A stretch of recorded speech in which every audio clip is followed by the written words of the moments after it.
And we're joined by his colleague, Octavio Rodriguez, from the Transporter Institute, who is here to wave the flag for them and participate also in this conference. So welcome. And then, in addition to all of that, we're doing two other things that we don't do very often here. We're being joined by a video conference with people at the U.S. Embassy in Mexico City. So if you see this little screen down here in front, it is actually folks in the embassy who are watching, listening in, and who may at some point want to join in the conversation by raising a question. And so we will give them that opportunity as well. And then finally, last but not least, we are live tweeting this event. Miguel Salazar is helping us with that. So I don't even know what the hashtag is or is it up? Yeah, fine. Oh, follow the conversation live at Mexico Institute. So if you're online or do tweeting, please join us. And hashtag Mexico Judicial Reform. So thanks to Miguel and those of you on the cyber world for joining us this morning. Oh, one other thing to say thank you to my colleagues, Allison Cordell, who organized this event and dealt with all the small details and travel and so on, and then Constance McNally, who's our intern and assistant too. We couldn't have done this without you. Thank you. As everybody knows, Mexico is in the midst of a major transition. A new president, Enrique Peña Nieto, assumed office just this last Saturday.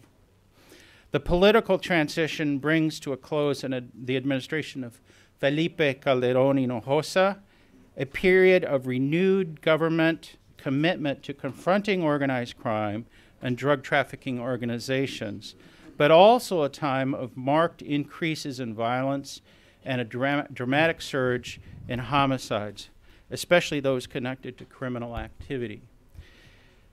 But Mexico's own governing institutions also underwent significant changes during the Calderón era. The use of military forces to confront organized crime increased significantly and became the centerpiece of the government's strategy. The government forged a unified federal police force, the Policía Federal, for the first time in modern history. These were the headline grabbers, the military patrolling the streets, a new police force. They got the attention. But maybe the more important change came in 2008 with the adoption of major constitutional reforms designed to transform the country's criminal justice system from a mixed inquisitorial system based mostly on ministerial declarations and written records to an oral adversarial system where judges, the state, and defendants had well-defined roles, and trials were based on evidence and a presumption of innocence. These now become part of the new criminal justice system in Mexico. Not surprisingly, such a far-reaching transformation has also been slow to be fully implemented. There have been bumps along the way. It's a real, almost cultural transformation of the justice system in Mexico. And more than just constitutional reforms are the need for implementing legislation that really transform these concepts of presumption of innocence into reality and practice in criminal procedures. The question before us today has three components. The first, to better understand why reform was and continues to be needed in Mexico. Why did they reform? What are the factors that led to reform? And how can the reforms improve the capacity of Mexico to protect the rights of individuals and more effectively fight crime? Secondly, the panel or the conference this morning attempts to assess and evaluate the progress to date in implementing those reforms. Again, what have been the obstacles? What have been the successes to implementation, and how have they been dealt with, both the challenges and the opportunities? Finally, but not least, we will take a closer look at how one state, Baja California, has tried to implement these reforms, and hear directly from the Attorney General of Baja California. We will also hear how the U.S. Has played a role in support of those reforms, and we're delighted, as I've said, to have Attorney General Maesto here to talk about what she and her state has done to support not only what is happening in Baja California, but in other parts of Mexico. So that will be the third thing. Possibly another issue on everyone's mind, which was not part of our official agenda, but is maybe the elephant in the room, if you will, is what will happen in the political transition as the Peña Nieto team comes in and takes control of government and the reins of power. Will they continue the momentum? Will they step it up? Will they increase it? Will they make it a priority to implement fully the reforms? And how will they do that? I'm not sure we're going to address that directly, but I suspect many of us, as we're talking and as questions emerge, will be in some ways dealing with that issue and challenge going forward. So I'm delighted to kick off this conference with our first panel, who will focus initially on some of the challenges and some of the problems and why reform was needed and why it continues to be needed in the context of Mexico. And we have assembled an excellent panel. I have to confess that I consider them all good friends and colleagues, so I'm feeling a little selfish here, but I'm delighted that they have all joined us, agreed to be with us this morning. First, Ana Laura Magaloni, professor at the Center for Economic Research and Teaching, CIDE, one of Mexico's leading public institutions focused on research. Dr. Ana Laura Magaloni is currently the director of the Division of Legal Studies at CIDE, and she has been a visiting professor at the European Law Research Center at Harvard University and a visiting professor of International and Comparative Law Research Center at the University of California at Berkeley. She will lead off our panel. Secondly, we have Mr. Ernesto Canales of Canales and Associates in Monterey. He is maybe best known for his strong advocacy for oral trials and has been the leader of the National Network of Civic Organizations to support the oral trials and due process, known in Mexico as RENACE. He's got a wealth of experience in Mexico's judicial system, criminal justice system, and has represented not only corporations on boards, but also individuals who have found themselves really stuck in the justice system, in Mexico's justice system. So he comes with a vast amount of experience. And he did us the favor of writing his remarks ahead of time, which we've put together and left out on the table. If you haven't seen those, please take advantage of that. Our third panelist is a dear friend, Leyda Negrete.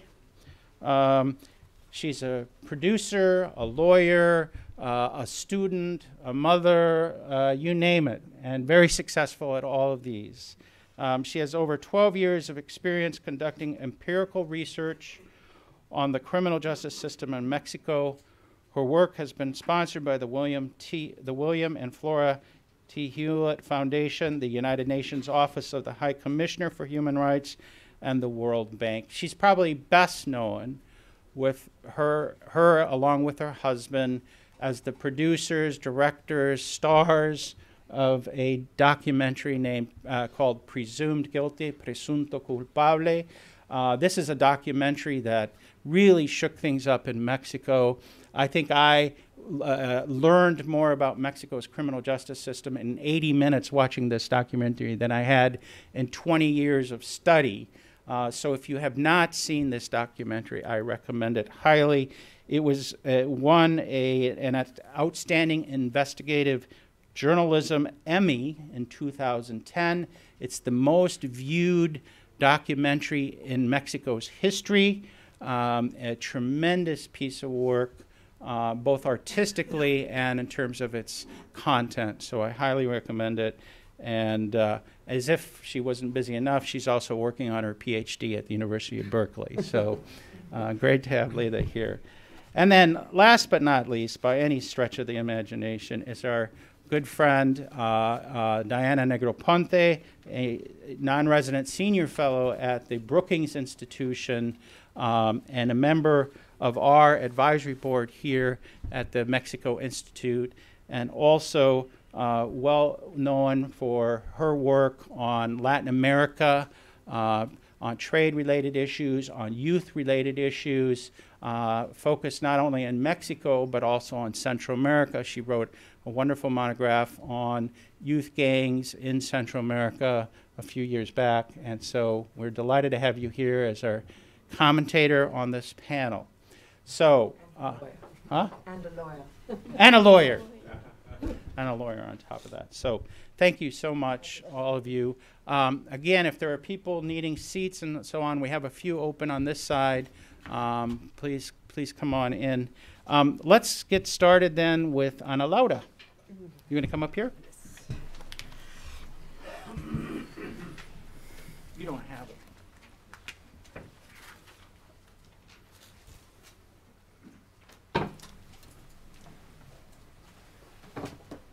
Hi. I was thinking on reading a paper in English, but everybody recommended me to speak better in Spanish and try to be more clear about what I think and how I see the judicial reform in Mexico. And I'm sure most of you understand Spanish. That's what Diana told me. Yo creo que el sistema de procuración e I impartición believe de that the system of administration of justice is a way of measuring the quality of a democracy. Se supone que en un régimen democrático We assume that in a la democratic vida colectiva, democracy, parte de la our idea life que hay unos is poderes structured limitados based on the idea that there's limited para que powers podamos so that ejercer citizens can nuestros exercise derechos our y rights nuestras and libertades. our freedoms. Me parece que el It poder seems to más me that amenazante the most que puede threatening tener un ciudadano power that citizens could have in exercising their rights is, on the one hand, is violent el de los criminals on the one hand and violence on the other hand of police officers. Those two policías y militares, ¿no? is police officers and military, the military and the police, that is. El común denominador The entre common policías y denominator delincuentes between es que criminals and pueden police is that ejercer both can coerción exercise física contra los physical ciudadanos. coercion against Pero citizens, but as por well, definición lo hacen criminals by por la ley. definition do so Las policías breaking the y law. militares Police deben officers and hacerlo members of the military have to do so, respecting the Constitution and Quien laws. se encarga de And que eso who's sea in así charge of es el making it sistema so de is procuración. the system of the administration of justice system. Gracias a That's que who's in existe charge for un it, sistema of it being like this. de Thanks to procuración y this justicia system of a powerful podemos saber judiciary, por un lado, thanks si to la that, we ley can see that, creíble, make sure that la there's a ley que credible aplique.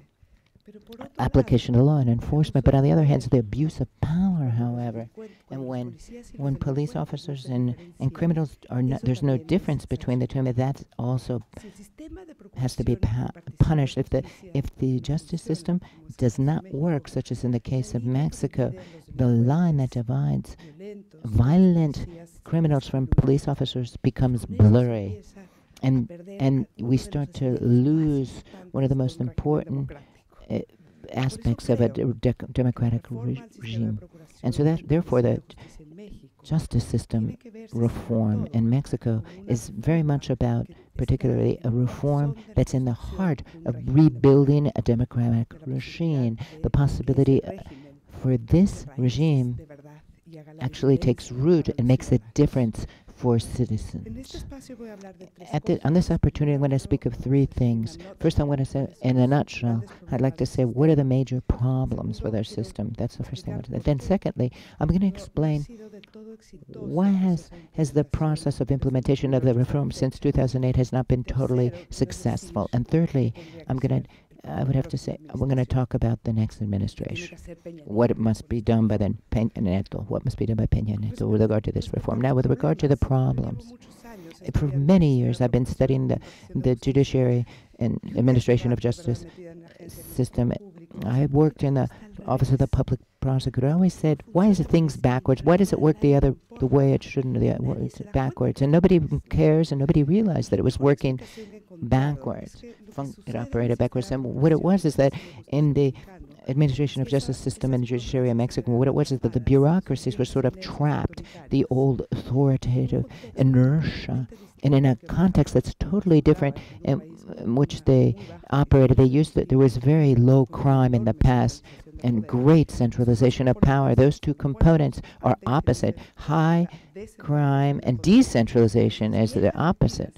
But then the old routines are repeated, and this leads to an explosion, and it's not useful. The system is no good anymore. How does the system work? The system was one of the most important part of the old regime to be able to be coercive against the detractors of the power. The army isn't useful for that here. We have a justice system that was used very little, but it could be used. The administration of justice, it was totally manipulable, and it was subservient to the executive branch of power, whoever is in the executive branch. And then the police, which is the key, the linchpin of the system, and still is the linchpin of the system. The police had a relationship with criminals, and they could have a certain impact. But when it came down to the moment of truth, they could torture. They can hold people in solitary confinement. The rule of the system was that the office of the prosecutor gave legality to this. Because they had used all this paperwork and trying to hide that things had been done legally, that there had been a legal investigation of the crime, and then the judges did nothing. They would just close their eyes to and arbitrarily just issue their judgments. I want to say that the linchpin of the system was the police. The police could build their charges against anybody they wanted to, and the legal apparatus, judges, prosecutors, were sort of just ratifiers. There was just a very formalistic. There's just a lot of papers but they really didn't exercise any control or oversight over the work of the office of the public prosecutor. Today, the system is the same. It works like this, but more in a more baroque and complicated way. But there's two things I want to highlight. It still is a arbitrary system for the defendant, particularly, and who's held in solitary for a long time, where their rights are not respected. There's no attorney. When there's a police interrogation, and according to surveys by CIDE, we would interview inmates. 92% were held in solitary confinement for the time that they were being interrogated by the police. 70% had no attorney present at that time, and 47% in the survey said that police officers mistreated or abused them, or they were actually beaten by the police. A system like this one, as I tell you, is a collapsed system, a broken system where there's corruption, and that's incapable of having the technical capacity to prosecute complex crimes. The reform in 2008 was approved, and I believe that we can say there's a lot of attributes of the reform, the oral proceedings instead of written, and to tell the story instead of pile up papers. It's less written, and it seeks transparency. These are characteristics or traits of it or profile of it. But in actually, what the reform should do is to sort of to take apart an authoritarian system, and there's no way of taking this apart if there's no due process, respect for human rights, and defenders, if they don't force things to be done in another way. But what happened? The reform in 2008 was approved because there was an agreement between the PRI and the PAN. The PAN and the president during those years wanted more instruments available to it to combat drug trafficking, as for example, holding in solitary after you arrest somebody and different other things, and not allow any television. But if the president didn't give them this, their strategy wouldn't work. They would blame journalists, and journalists negotiated and said these tough measures are fine, but there was a reform. But this wasn't really Felipe Calderón's reform. It was a need to be able to approve certain tough measures. So when Felipe Calderón was supposed to lead the reform process, he's unable to he does not do so when he's supposed to. I believe that Calderón's administration structured a public security system using an authoritarian system. What does this mean? Well, the idea is that crime can be dealt with through coercion, that it was a struggle of forces between police and military on one hand, and criminals on the other hand. And that when the criminals realized that the state was more powerful, then on their own they would stop committing crime. That is to say, coercive action with a deterrent effect on criminal activity. Todos los que veníamos abogando por el debido proceso, por la presunción de inocencia, por el derecho a la defensa, por la reforma penal del 2008, pues muy pronto quedamos relegados un poco a la periferia, y la reforma quedó relegada a la periferia en el debate nacional, pasando a lo que podríamos decir procesos de implementación en las entidades federativas, cada quien como pudo entender la película. Each according to their own understanding of what was going on. So this idea that coercion is the central, the core activity for deterring criminals explains why the most important project for the government was the federal police. If Calderón has left behind a federal police with a greater capacity and capability, but you don't have the checks and balances on the police, which are precisely what the criminal justice system can bring to bear. That also explains why so many reports on human rights abuses in Mexico. Well, it explains why they just go up into the sky. Now, I will not talk to you about the processes in the states. The other panel members will do that. But what I do see, and to conclude my presentation, is that it's up to Peña Nieto. Peña Nieto has 4 more years to implement the reform because we have 8 years. Well, 4 years have already been eaten up. There's still 4 more. And what could happen in these 4 years? Well, the real risk, I think that Peña Nieto is going to take this reform. The great risk is that we might think we can do this in 4 years because they're going to be very slim reforms, investments, money. So we're going to make it seem like we're changing without changing anything. I'm concerned, and I must say that one of the states with the slimmest reform process is the state of Mexico. The state of Mexico did not have an in-depth reform. And I'm concerned that this may be the conception of Peña Nieto's team as to what this reform is all about. If I were Peña Nieto, and I would say that at the federal level, the reform is quite important because the Constitution itself makes a great exception when it comes to organized crime. Organized crime is not a type of crime, but rather it's an aggravating factor associated with the crime. Robbery by organized crime, homicide by organized crime, and organized crime is when 3 or more persons commit a crime. With that, anything that is under the federal jurisdiction can go in the old system. So trying to invest too much money in the federal system for this reform to go forward, well, I think that first we would have to figure out how to reform the constitutional provision that has organized crime being tried under the old regime. There are 2 branches. One is the amparo, and the other is the capacity to standardize local procedures.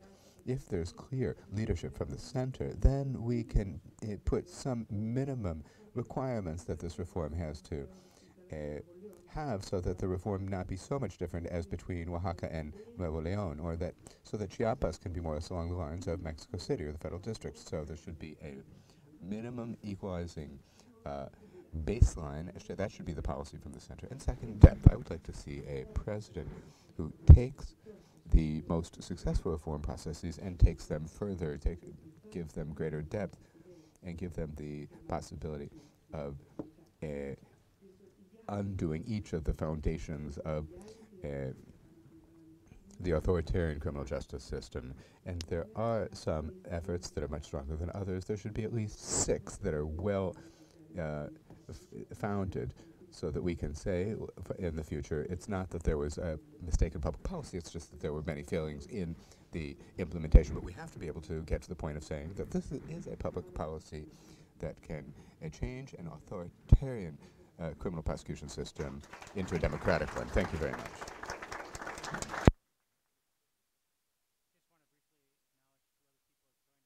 Quisiera reconocer programs here at the que Wilson tenemos ahora Center con and nosotros a Andy Seaman, vicepresidente para el programa.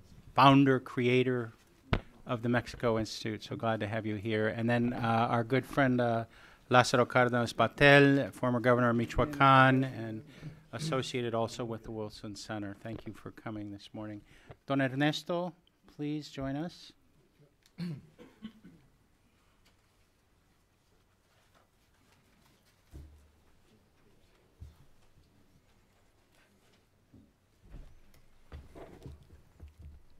Good morning, everyone.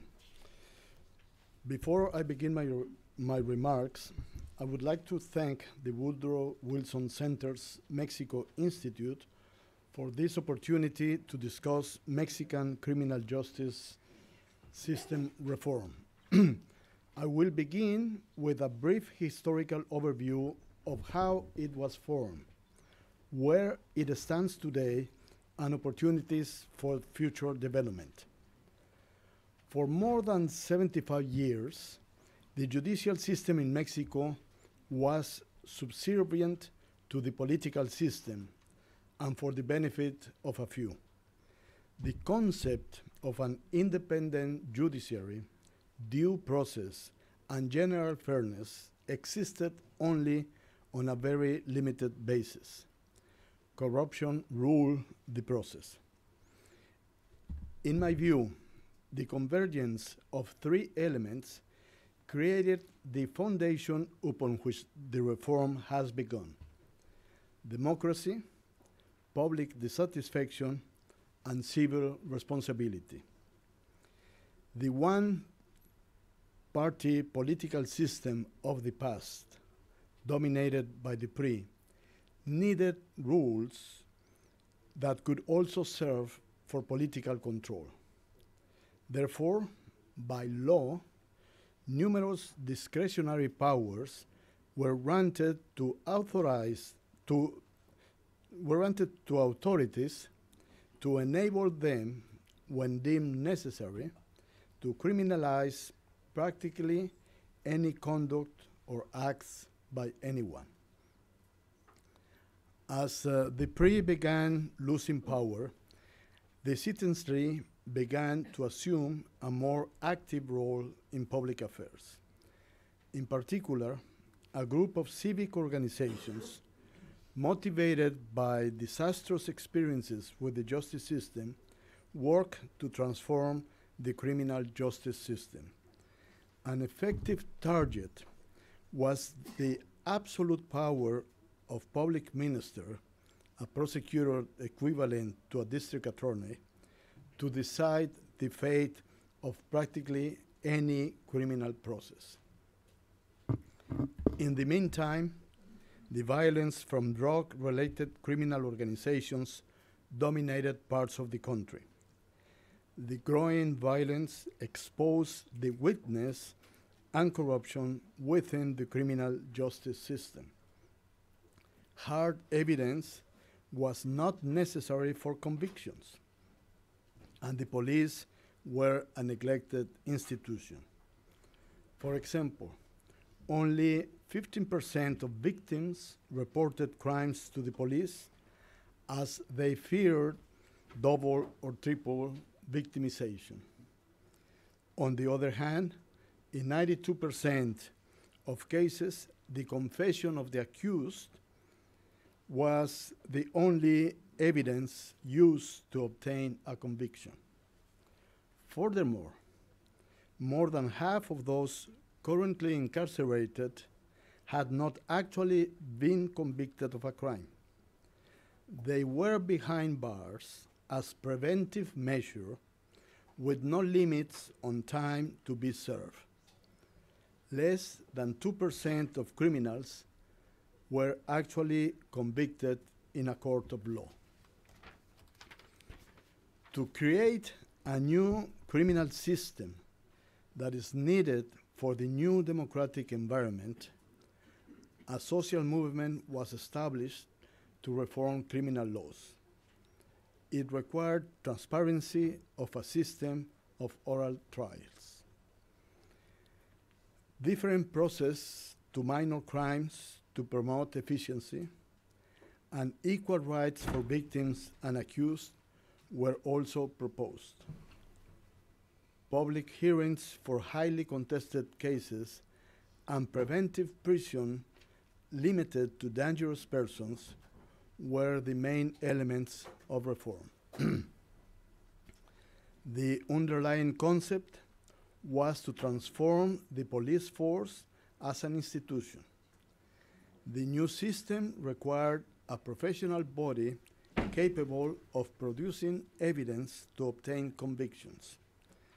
It is not an exaggeration to say that Mexico, in the last few years, at the federal level, has created a civilian police force that is starting to make a difference.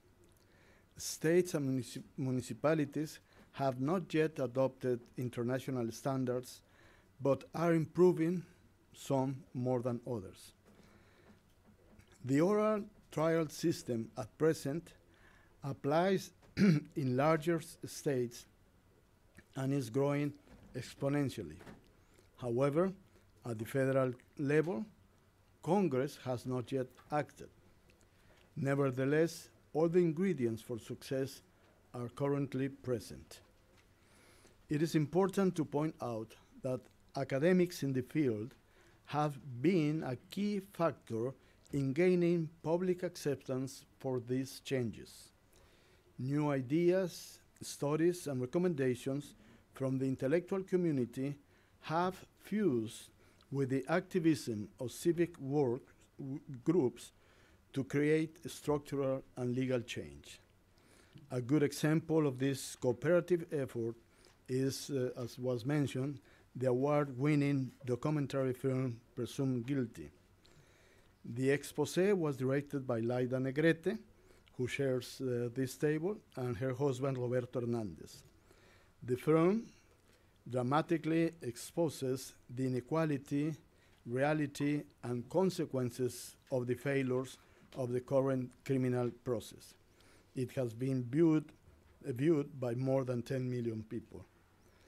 The many profound studies and PAC lecturers of Dr. Ana Laura Magaloni, also here present, represent as well this unusual, strong influence of thoughts and ideas in bringing the criminal reform to life.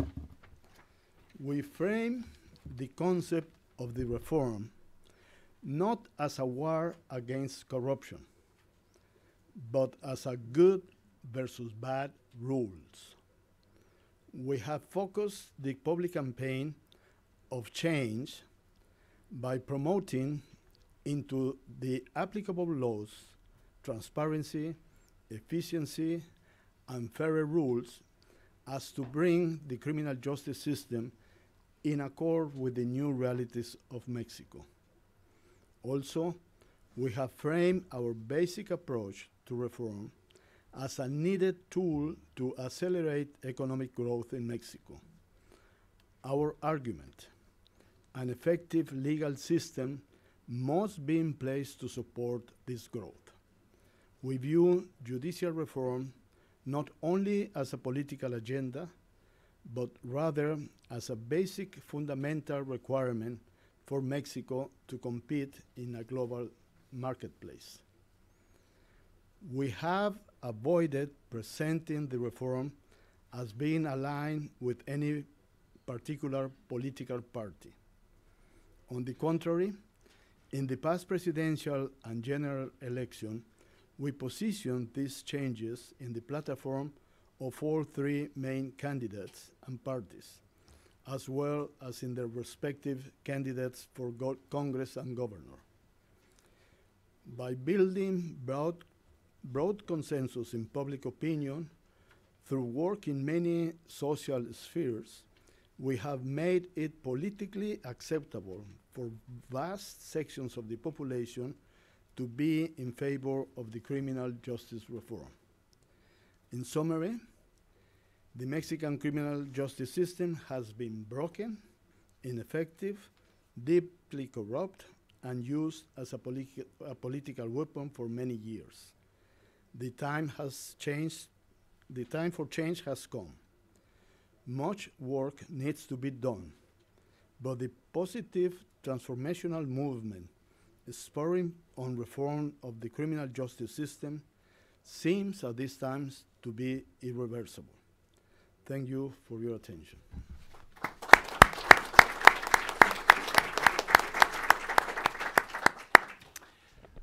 Thank you very much, Ernesto. I would like to also acknowledge that the Attorney General of Baja California, Licenciado Romel Moreno Majares, has joined us this morning, and he will be on our featured lunchtime panel with the Attorney General of Nevada. Thank you. Bienvenido. Okay, Leida.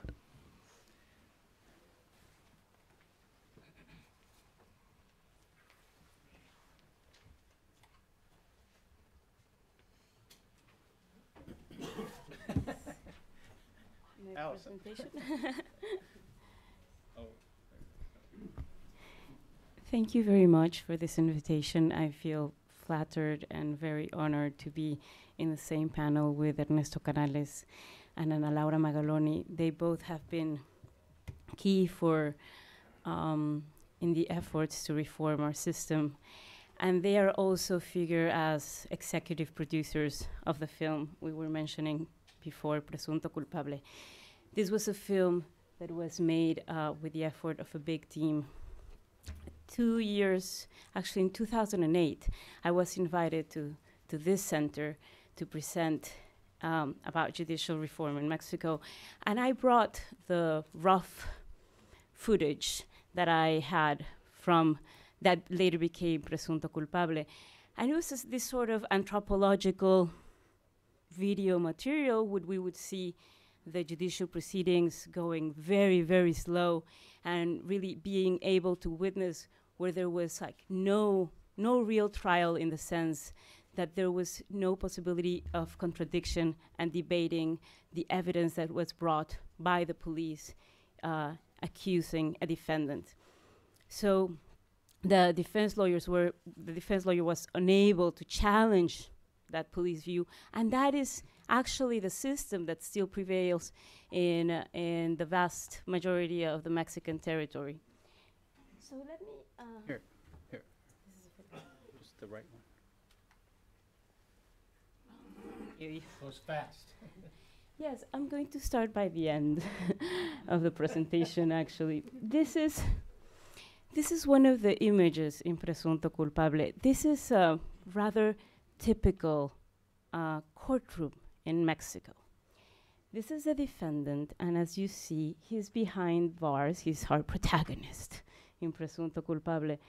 So the prisons are connected to the courtroom, and the defendants arrive through a tunnel to the hearing.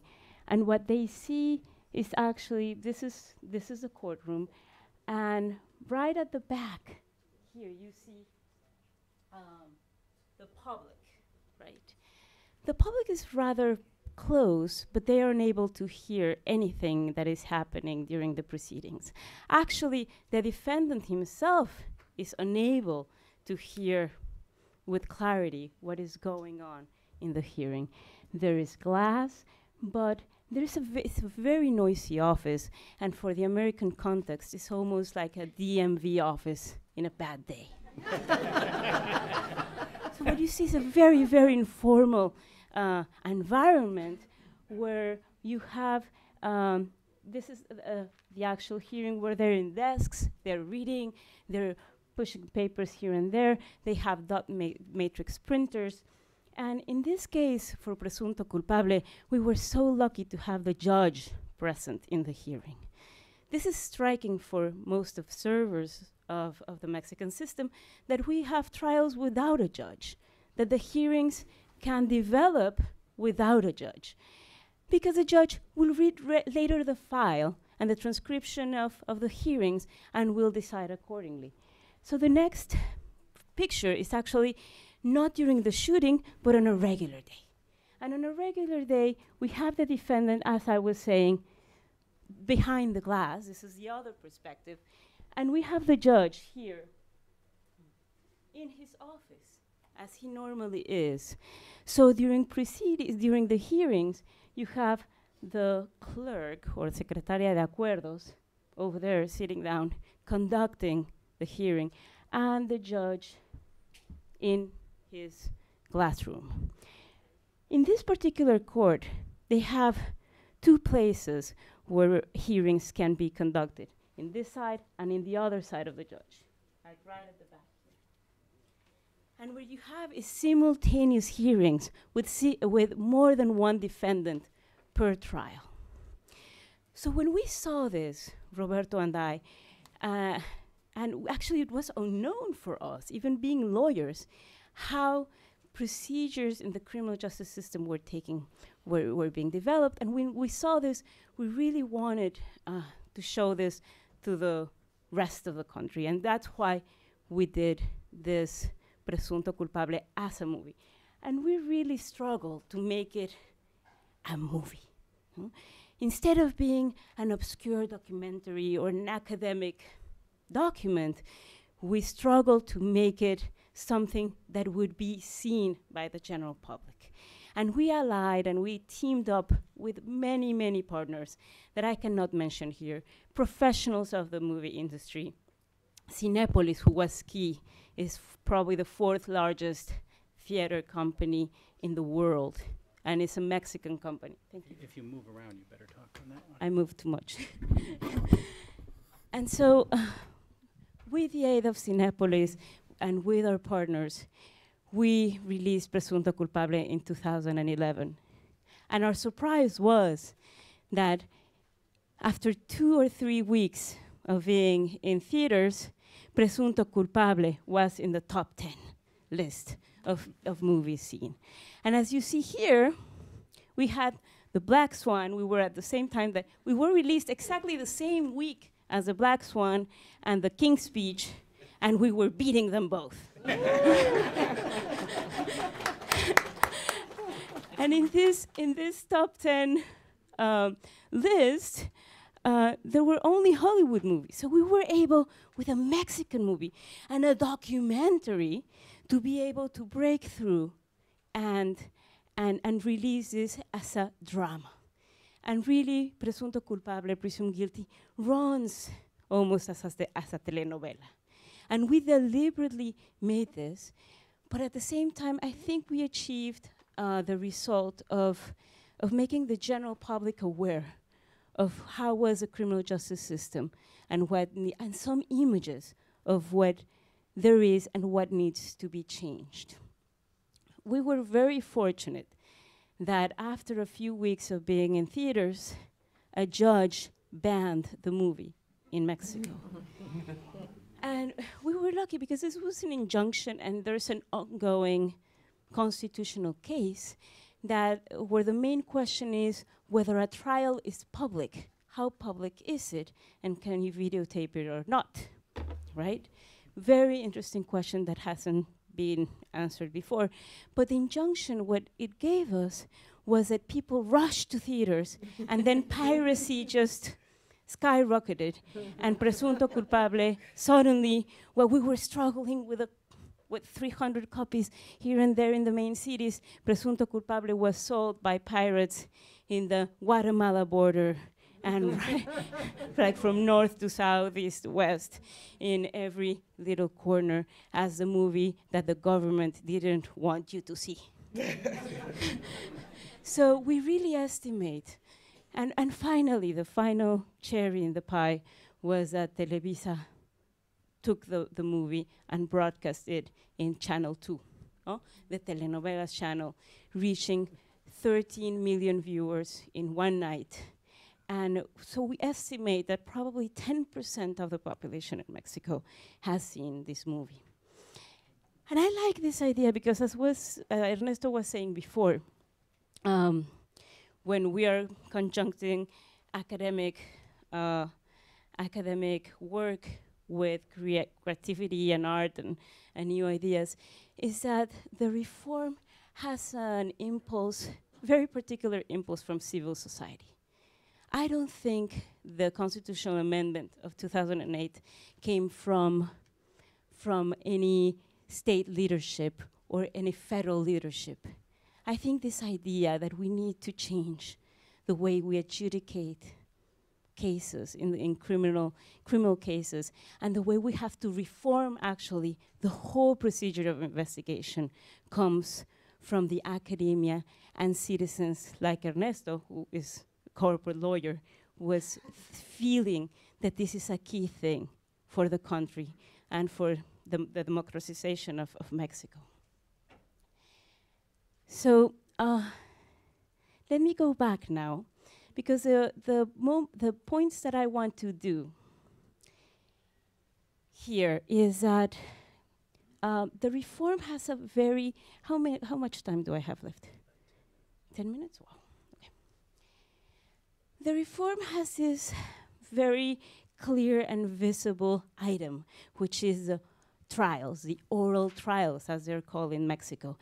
And it is very clear when you see images of presunto culpable, like, okay, this is a typical court, and we're going to change it to something that looks more in tune with our expectations of what a court should be, and with a judge, with a defense lawyer, with a debate, with evidence that is being brought, and a place where there's accountability for police procedure and police investigation.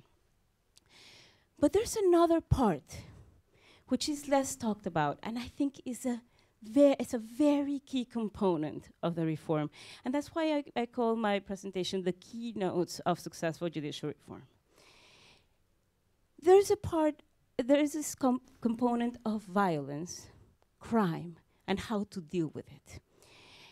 So here what I have is a graph from the OECD. It's about the Better Life Index. It's this perception that you will be the victim of a crime or victim of homicide in your own country. 10 is that you feel the safest, as in Japan, Canada, Poland. And 1 is that you feel completely unsafe, like Brazil and Mexico. So there's where we are.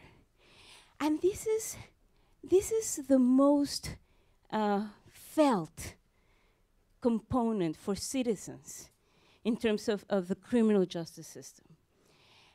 And I want to stress this point because if we only change the court system and the way and the criminal procedure, we're not going to change the experience of citizens at large.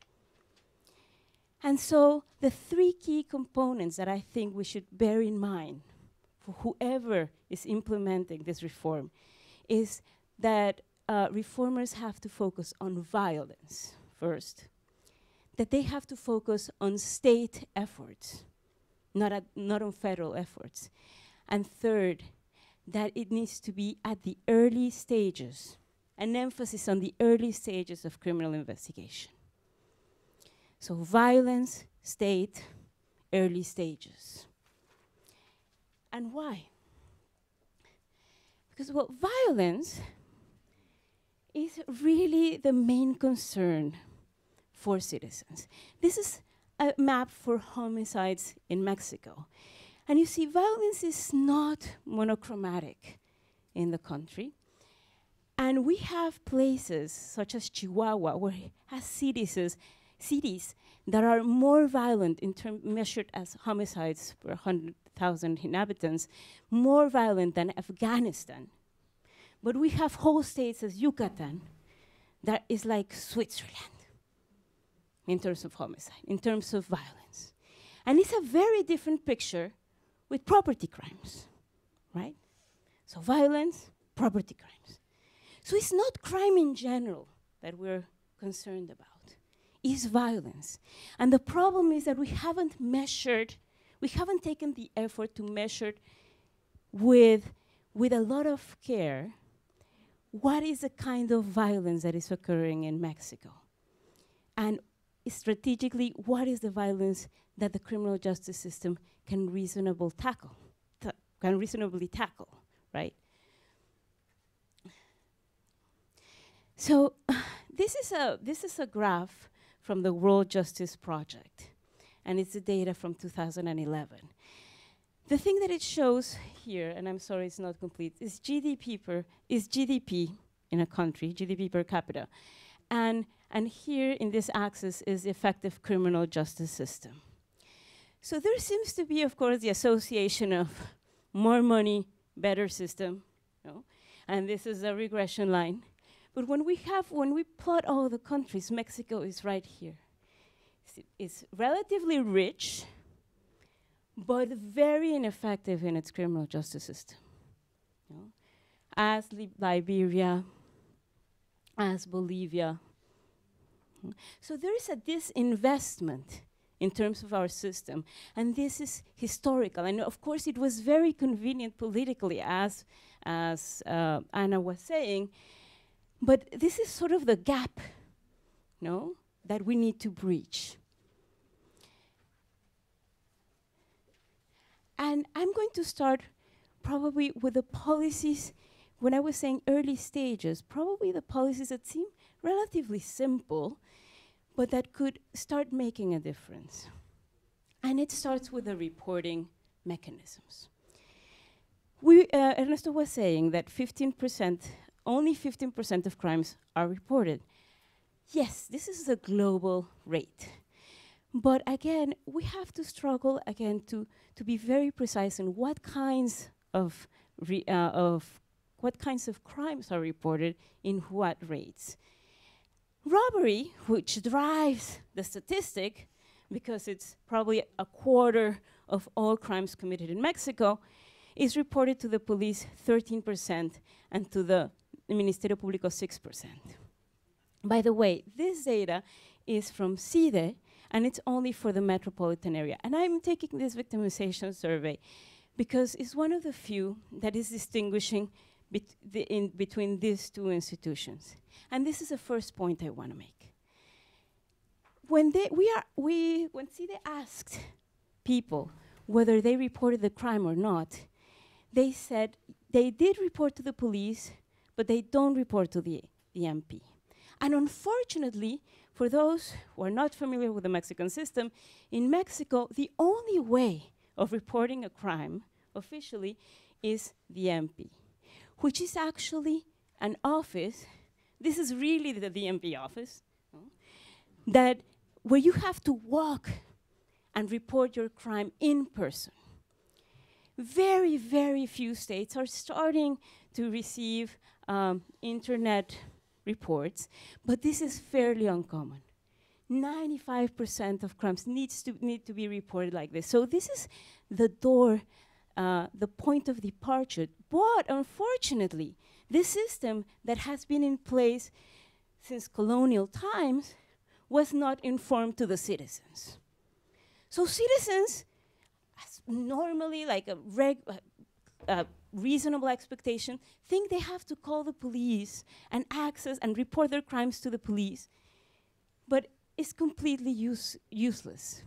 There will be no intervention, no criminal investigation, no follow-up when you report to the police.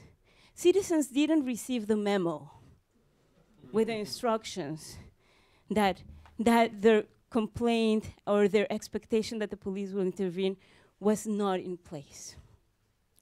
And unfortunately, this pattern follows in other types of crimes that are probably more serious. Extortion, for example. Kidnapping. Look at this piece of data, kidnapping. This is a very violent, sensitive crime. And we trust very little the police to do this. In this case, it's more or less the same. So it's so important that when they notice that they have to follow up with the MP, they would probably. But still, only 30% of this very violent crime is reported to the police. And the only place where I saw the pattern reverse is in auto theft. And this makes sense because auto insurance requires you this formal complaint. But still, we would have thought that police reporting in auto theft was going to be higher. And it's still, at least 30% of auto thefts are never reported to the police. So if we start focusing on these early stages, how are we going to not only measure crime, but have a sensitive way of acknowledging violence and intervening? We probably have to focus on means to report crime efficiently, easily, and then have a system almost like a triage nurse. I'm about to finish. That would channel cases. This is a violent case. This is a pickpocket. This is a stolen wallet. It's never going to be solved. This is something that we haven't figured out yet. And I think is essential as the challenge for criminal justice systems in all Mexico. I'm showing this just because when you open for the City of Mexico, for the police website, this appears. So it has a number, but it has no emergency number. And at the end, you can see the emergency number here. This is something that when I tell Americans, well, in Mexico, we have no 911. We really have no system of addressing emergencies or reporting crime in an efficient, easy way. So this is just an example, but the next step would be how to investigate these violent crimes. And if we cannot figure out, this is beyond the criminal organizations, the drug gangs. This is basic design and sensitive public policy. And that's why I get very excited about this topic, because this is something that can be solved. This is something that can be addressed. It's not the violence that consumes and takes the sleep of our federal authorities. And this is a place and the niche where there are a lot of opportunities. And I just wanted to send out the message. It's like, not only with 1% of cases that reach trial, we're not going to change the 100% of police behavior. So we have to address these two fronts. Trials are very important as accountability mechanisms, but there's a whole police that needs to be developed and a system of investigating crimes that needs to be developed as well. Well, thank you very much.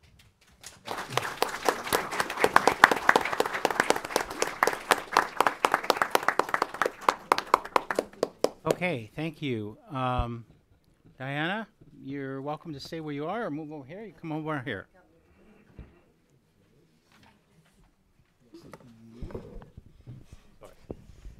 What a wonderful panel we've had. You're both entertaining and also most informative. I think I come out with 4 comments to make from it. Ana Laura, you clearly indicated the generational quality of this movement to reform a justice system, because it's more than anything technical. This is changing that attitude of inertia, of routine, that you so clearly laid out before us. Carolina Villadiego from CEJA will share with us how in the reforms which have taken place in Argentina and Chile, it's 2 generations to reform. I was with the young students in Tijuana about 3 weeks ago, and I was talking with them. And of the 12-week classes that they have, only one is devoted to the reform system, and that's in Baja California, which was one of the first states to move ahead. And I know all that focus is on Mexicali, but nevertheless, Tijuana's not that far away. And all their training, the next generation of attorneys, is on the old system. So we've got to be patient. This is really long time, but long time with a commitment from the political leadership that it matters because it's part of a democratic, liberal society. Ernesto raised something very provocative. We're talking about the criminal justice system, and yet you said that this was necessary for an economic development and to participate in a global age.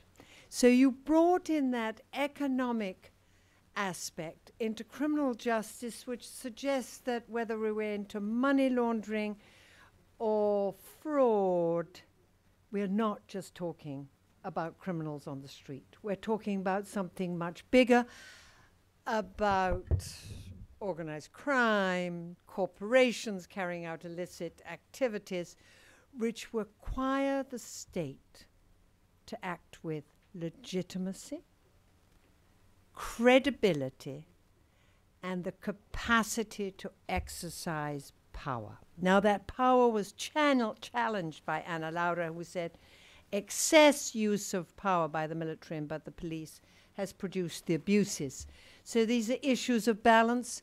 And by the way, these are issues of balance which we in the United States constantly engage in, as indeed will the Attorney General Catherine Cortez Masto share with us from Nevada.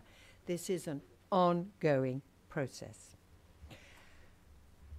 Two aspects that you didn't raise but I think need to be raised, and that is in any democratic and open system of justice, the quality of your defense lawyers must be professional and must be adequate to the task, if not effective. We have that challenge here in the United States. This is not just a Mexican problem, but it is one that you need to keep insisting upon. Governments tend not to be so committed to effective defense during a time of high violence. So that may be the role for civil society to press for effective defense. Also in the area of social responsibility, we rely a lot on our young attorneys and our students in law school giving their time and getting credits for active participation in the defense bar. Leads me to the third point. The bar. Any of us who've had to take the bar exams on one or two states know that this is a trial by paper, and that in certain states it's required to be repeated at a less onerous level in the course of one's practice.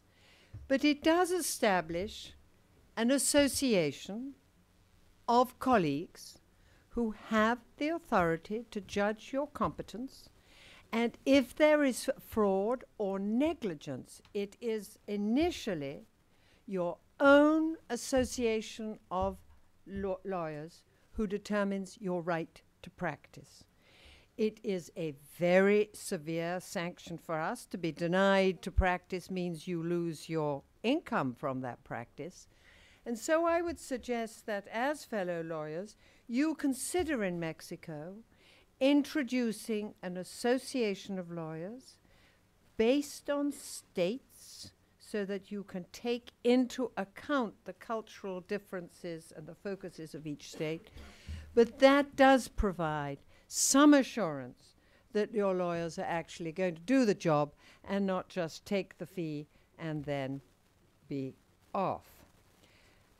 Fourth, and this is final, reforming a system in the midst of the levels of violence that you have suffered in the last 4 years is very hard. Ana Laura Magaloni raised the issue that, in effect, the current reforms are not real reform. Can I just get my water?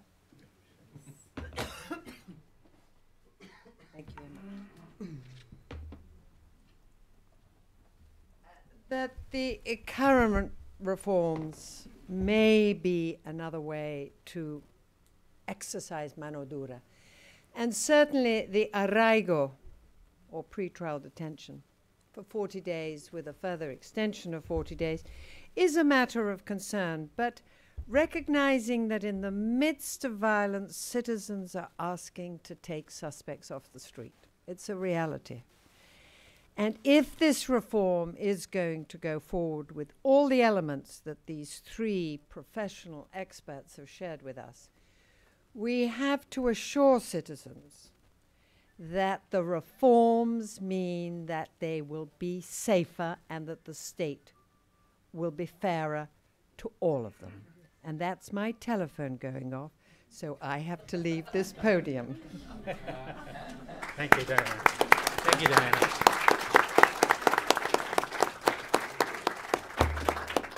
All right, we have about a half hour, maybe a little less, for some questions from the audience. I invite those of you watching and hearing us in Mexico City you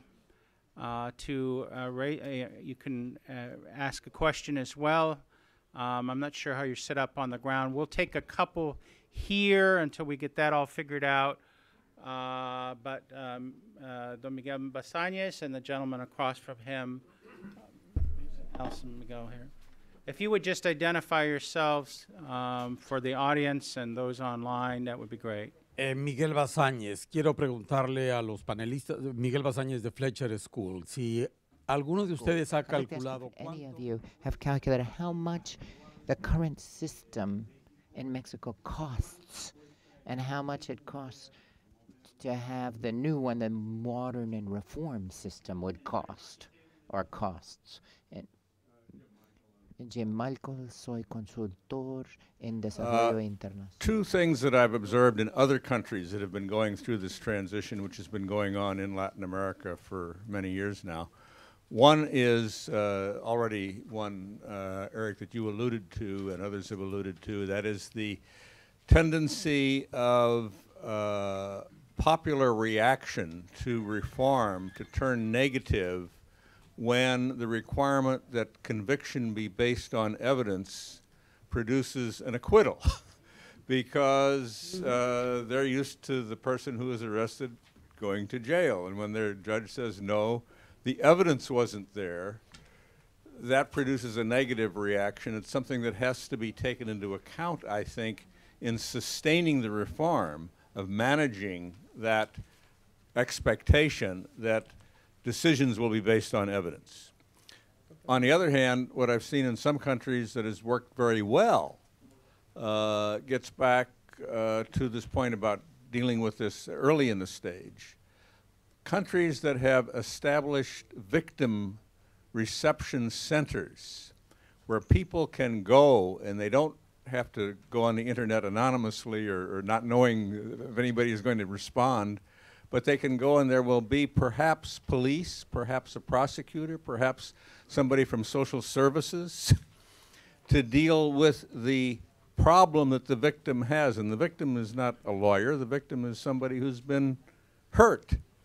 And I'm wondering if anything is being done in this reform in Mexico to look at a victim orientation as a part of how the reform is being designed. That's my question. Okay. We had one more question up here, the lady in the front, and then could you take the microphone, please? And Sure. Thank you. Lynn identify Hammergren, independent consultant. Esta pregunta es más que todo para Leida, porque me interesó mucho lo que dijiste. Yo creo que esto de la violencia, si no se trata con más eficacidad, esto va a ser, bueno, tal vez no la muerte, pero va a dañar mucho la reforma. Pero una cosa que he notado, hay poca estadística, yo soy aficionada a las estadísticas, pero lo poco que he visto indica un nivel muy bajo de productividad de parte de todos los actores. Acabo de recibir algo de Chihuahua, yo no sé si es un error o no, pero la carga de trabajo de un fiscal anual es menos que 100 casos. Y de los jueces es hasta peor, y los defensores. Defense attorneys, the only one that don't keep to the rule. And when the Baja California Attorney General talks, he can talk about it. It seems like they're even more overburdened. But 95 per month, cases per month instead of per year there. They're the most overloaded. But the low productivity, and I don't understand why. Because when the percentage of cases is closed, that's a low percentage of cases that are closed. I don't understand why the public is or I can understand why the public is I don't understand why the public is not disappointed. Vamos a pasar a las respuestas del panel, pero si alguien de la Ciudad de México Give you a chance. desea We'll come back responder to you también. in a minute. Panelistas, anybody? Ana Laura? We could just work our way down. Ana Laura, Ernesto, and Leida. Yo quisiera resaltar algo con respecto a esta misma idea de la impunidad y la violencia. Unity for violence. I think there's an underestimate of the violence that's generated or caused by the state. There's this underestimate of this. I believe that it's very different. The American debate about freedom and security as a result of terrorism from a debate in a country where there's never been any due process rights, where there's no tension, there's no checks or balances. And when there's no checks and balances built into the system, I think that there's been an underestimation of how much of the impact is on the police brutality or coercion and intimidation, and how despotic the public prosecutor's office is. And I don't know how to bring this to bring down the murder rate, but I do believe that if the system would improve with regard to that violence that's generated against citizens, I think there would be an improvement in the perception of security.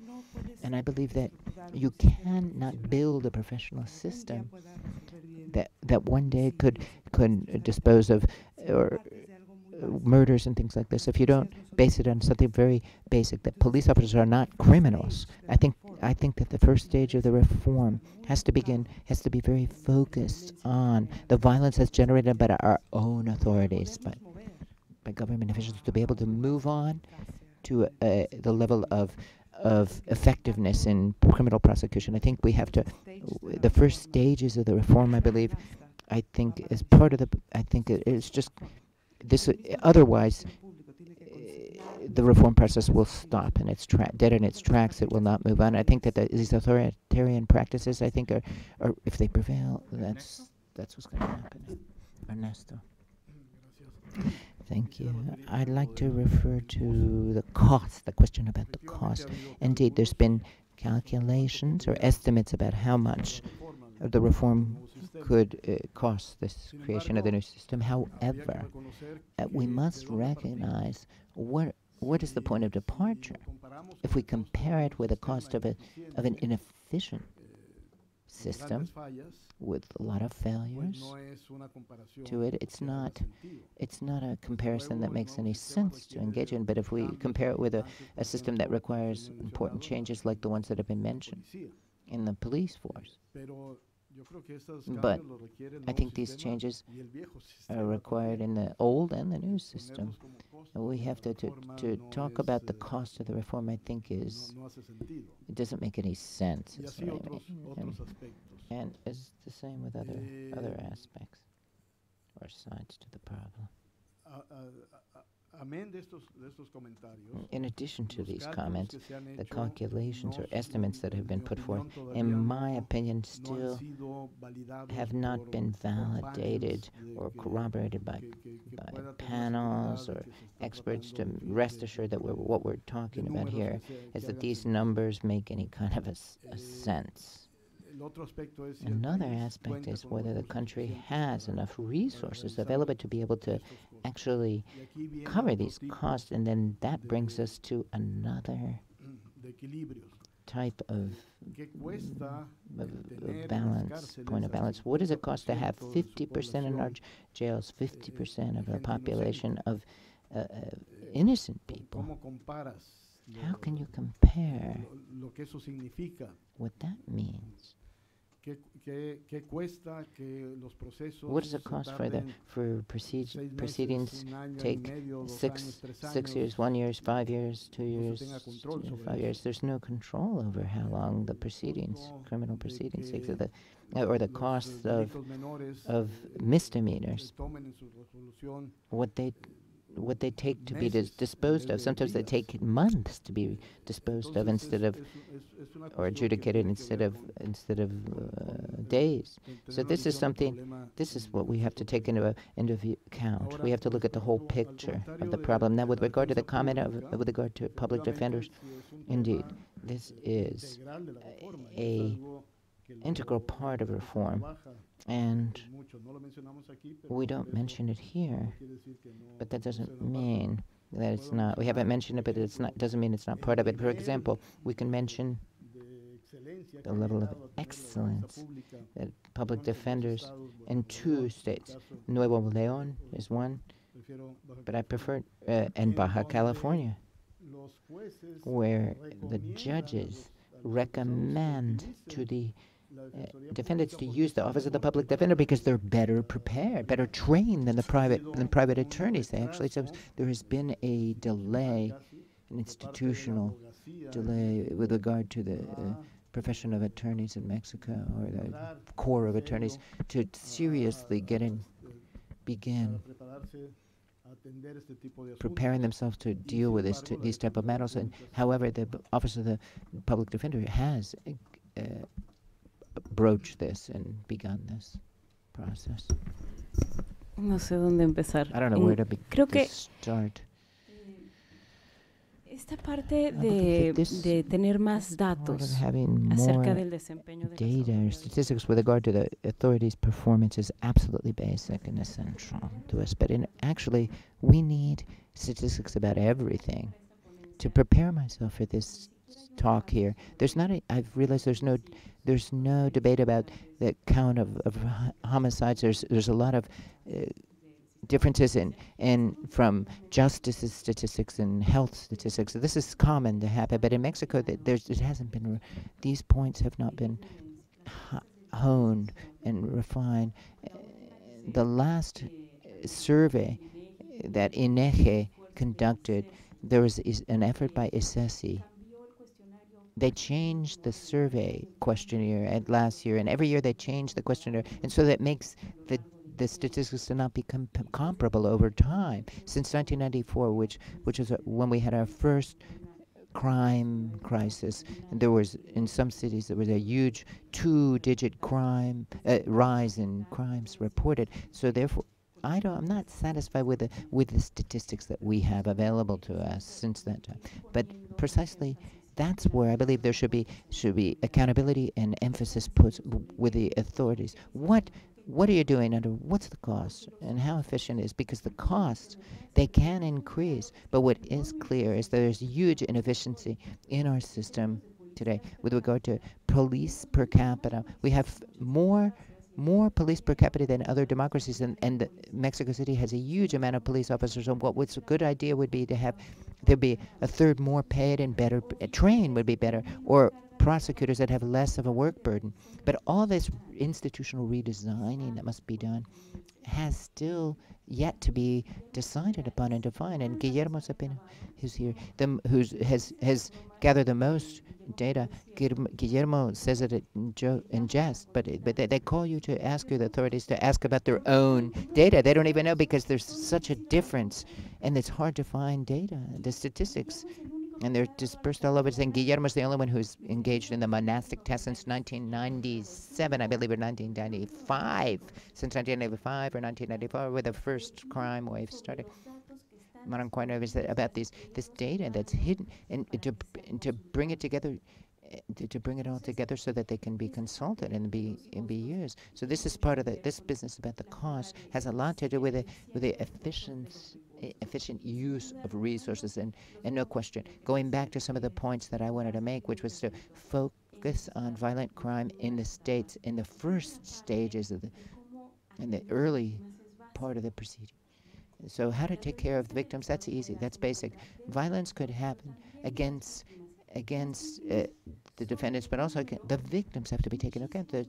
There's many, many more victims than those that are going to be than defendants, and so they're going to affect perception about the system. And if we're not convinced that this is desirable to change this perception, it's going to be untenable. If we only focus about the constitutional civil rights guarantees, which is in part of this get tough, mano dura, get tough policy with it, then the reform will get no support. It'll draw no support whatsoever. Creo que tenemos tiempo para otra ronda de in the preguntas. back had a Stephen question, Constance. Then there's one woman behind there, and then I'll come up here to the ambassador from Honduras. Stephen Donahue from McClarty Associates. Thank you each for what you said, and I guess I have as much a comment as a question or a suggestion. One of the ways in which we help our clients is to look at where they might invest in various countries and various states within countries.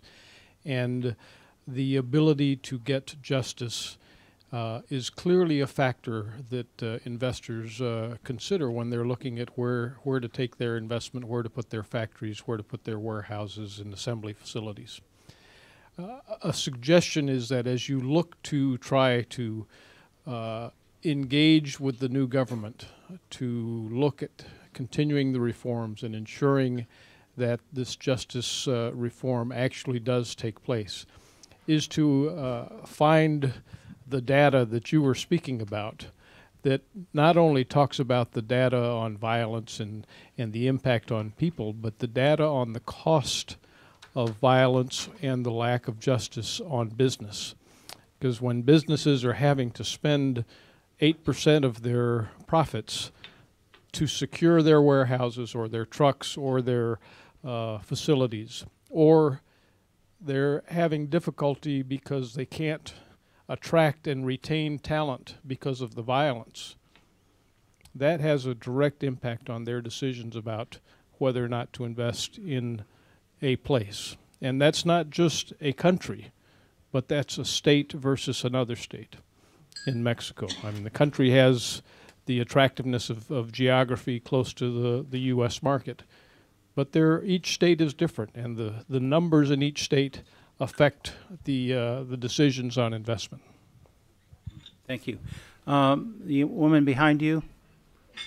Katia Salazar, Due Process of Law Foundation. Oh, Katia, I can't see you from the lights up here. Sorry, Katia. Sí, bueno, muchas gracias. A ver, mi pregunta iba era una pregunta, comentario, ¿no? A ver, uno de los principales obstáculos que se ha visto en otros países para una correcta implementación de los procesos de reforma tiene que ver con la calidad de las personas que lo aplican, ¿no? Entonces, creo que en el caso mexicano, como en otros casos, en muchos otros casos, en América Latina, por todo lo que se ha dicho, evidentemente la reputación de los órganos encargados de la administración de justicia es muy mala, ¿no? Es muy mala la reputación, la imagen de estas instituciones, es muy mala la the quality of the persons who work there is very poor, and the quality of the persons who want to work in those institutions is poor. In the Mexican case, specifically, in some of the work that we've done in the south of Mexico, in Chiapas, Oaxaca, and Guerrero, we have seen in trainings for officers of public prosecutors and other officers of public institutions.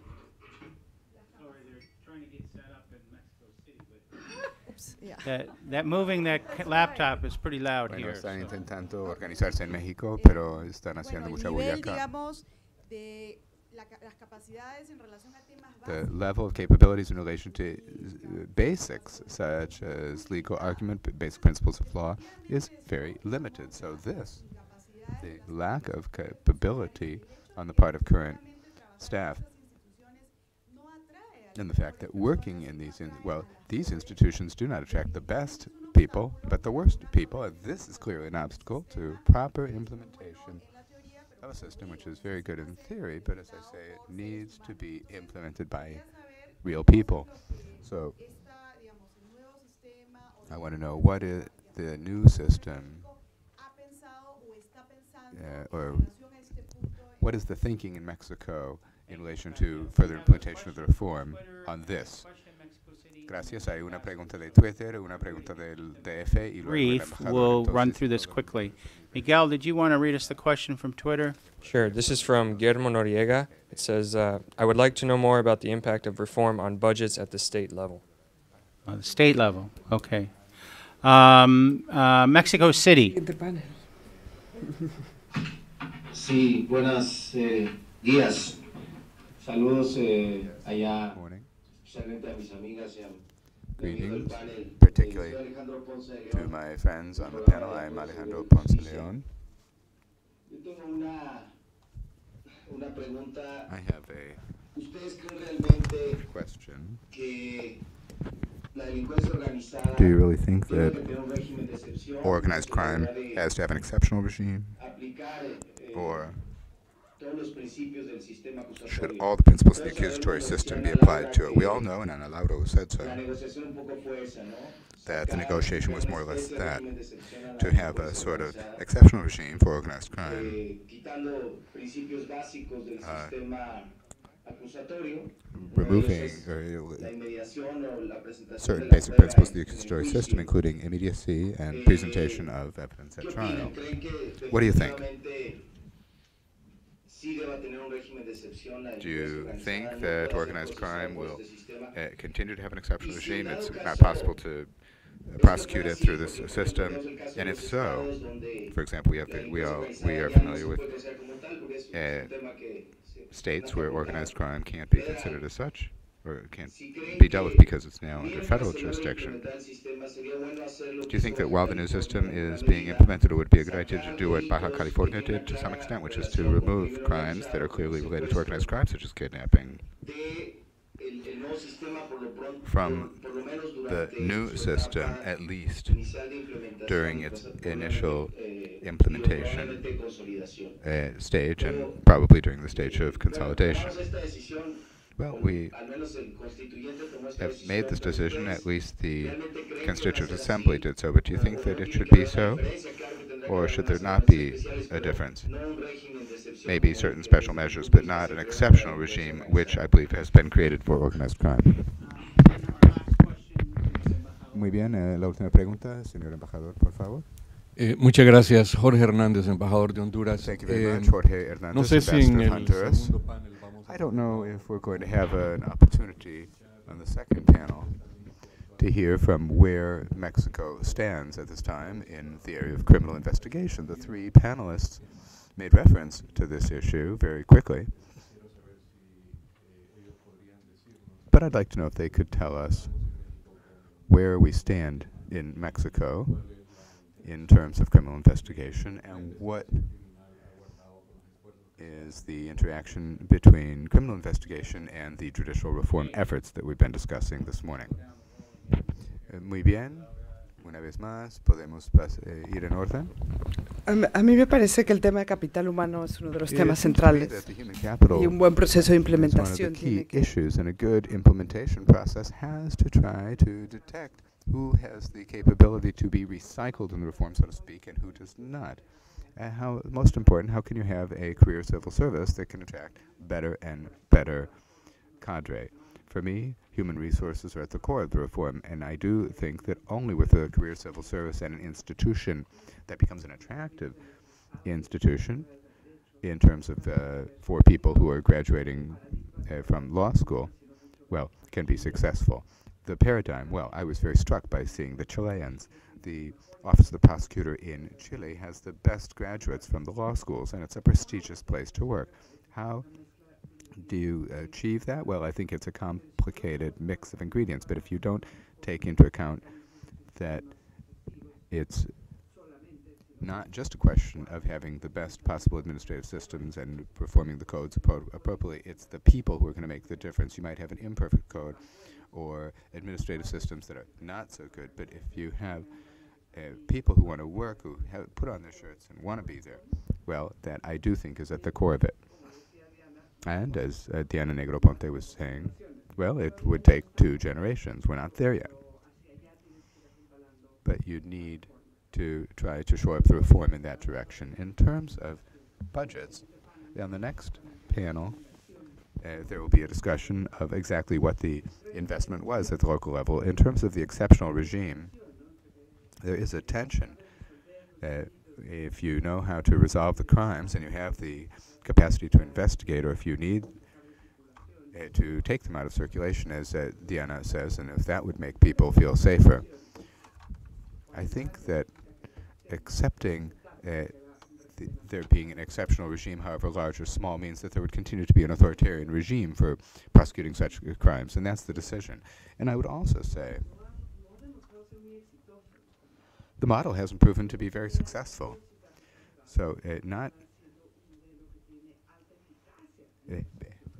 having a lot of arbitrariness doesn't mean it's being very effective in fighting crime. If you look at the figures, effectiveness in fighting crime has diminished during the 6 years of the Calderon administration. So we could think that perhaps the only way to professionalize the institutions is to impose checks and balances, perhaps.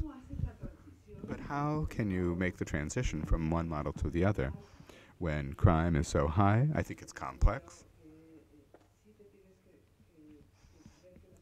But you need to know that exceptions are temporary. You need to seek a regime which will little by little professionalize the system at all levels. I would have liked to have seen a transitory provision in respect of organized crime, so that the entire, and something that would require that the entire system become professionalized, but that didn't happen. And we also realized that here, the effectiveness of the state for prosecuting crime has not improved, and the question of a criminal investigation is at the heart of it all. The oral procedure cleared up backlogs very quickly. That is why workloads are on the decline. Many things come out through alternative justice systems or application of the principle of opportunity. But that has not meant, here or in Latin America, that they learn to investigate. In Latin America, it was presumed that as soon as the Office of the Prosecutor was clear, that it had its backlogs cleared up,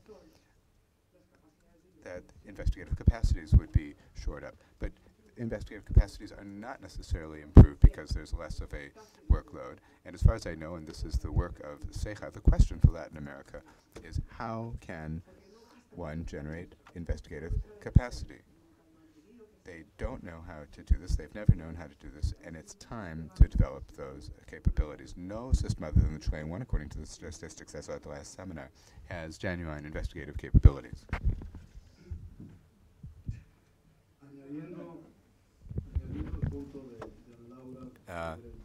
Adding to what Ana Laura has said on the quality of the persons working in criminal justice, we can say that in those states where the reform has been implemented, the principles of transparency, equity, a more even playing field for the different actors in the proceedings is having the effect of an opening to persons who become interested in participating under these new rules of the game. I think that is a process that takes time. We have every reason to think that the worst people are not necessarily those who are going to be attracted to the criminal justice system for the administration of criminal justice, just as that's not literally been the case in the past. But these aspects in the opening up of the new system have shown that an opportunity is there for many who before did not consider it. Now, as regards the question about the exceptional regime, I agree that any exceptional regime, well, in the best of cases, would have to be very limited in scope in terms of both time and powers or authority, and we have not seen positive results. It's an issue, and it's right there. The other point on investigative capability, and which also has to do with the cost of the reform to the states, there's a sort of reallocation of resources by the states. given the level of abandonment of the police as an institution and the lack of a need for hard evidence, the states have to rebuild, well, not rebuild, build. They have to construct an investigative police, and they need to construct the labs and tools needed in order to get hard evidence. But they're doing this. And they're doing so with good success.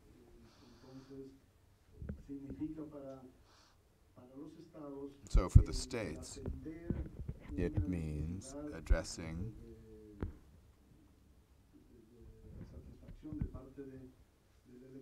a need that has not been satisfied, that felt by the electorate, and it also needs political capital that one can gain or accumulate by making such investments.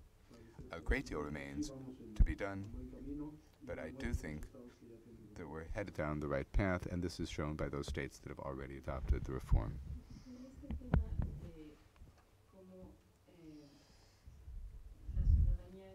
On this issue of how the citizenry feels and investments, well, it is true, there is not a criminal justice policy that says we're going to fight these crimes in this way, and that's the priority.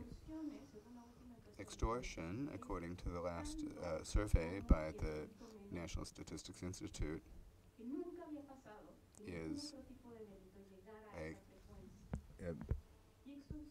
well, it had never become so frequent, and it seems that extortion is a place where you can give a much more reasonable institutional response than exists right now. There are two types of extortion, at least two types.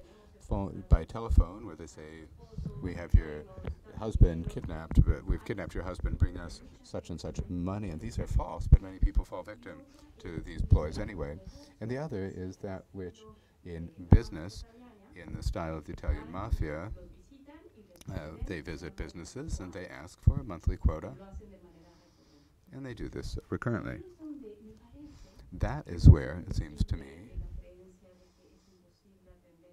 one cannot simply say it is impossible to address that kind of crime. Violence against women, rapes in which the suspect is a person known, family violence. Well, actually, inefficiency seems to take in everything, but that doesn't need to be the case. And therein one finds the challenges in those places where you might have the greatest gains, for example, in budget intervention. The OECD is going to publish a report soon, and it was collecting data from the states. And we're about to hear from Diego, who gave me his executive summary, because we want to know how much is spent and what the experience of the states is. I'd like to go back to something I said a while ago when I was saying, I had said that I had thought there was no state leadership in the reforms. But that's not actually true. Chihuahua and Nuevo León were pioneers.